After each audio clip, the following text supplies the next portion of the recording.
This is one of our warmed plots. The vegetation is much shorter here than in our controls. Soil respiration. Yeah, they produce the byproduct of that is top, but then we also, prior to the hurricane, did experiments where we warmed the individual leaves and branches of the trees that we could access from the tower. Although you can see after the hurricane, we lost a lot of the branches that were close to the tower, and so we're not doing any more plant physiological measurements.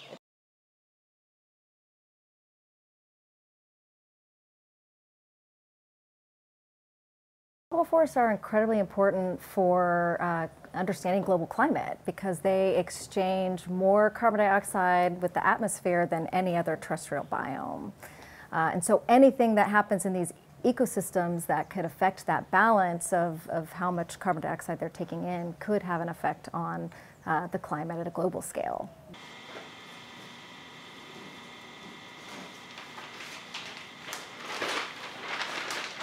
Climate change is the biggest issue of our time. It affects everybody right now, and it's going to affect all of our futures. It's important to study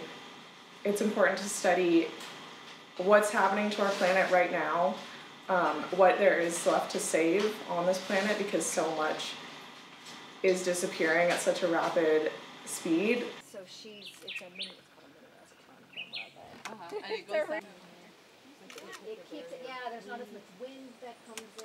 Temperature is what we use. Well, let's measure it when we get back to it. Okay, I'll just put a star. Do you have any water in the bucket?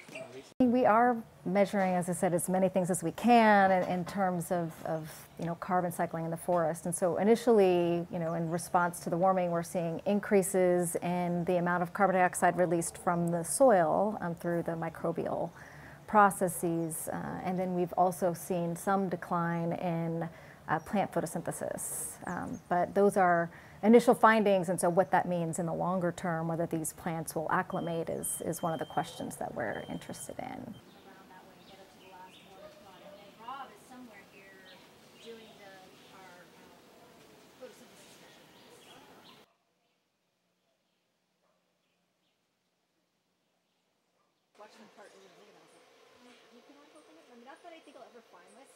I am the scientific technician on the project, or plant physiologist. Plant physiology.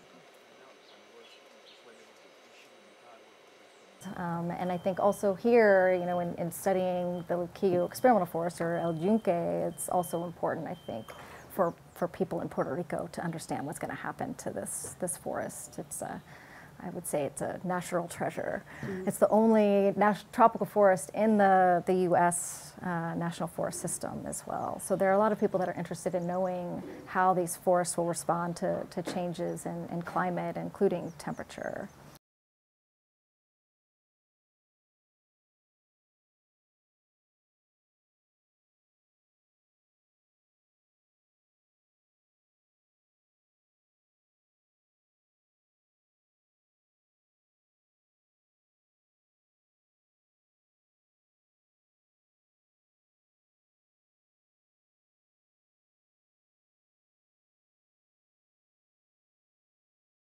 So we have this opportunity to look at the effects of a hurricane and how that and temperature will interact with that disturbance, and what that means for this forest as it regenerates and recovers from this such a huge change.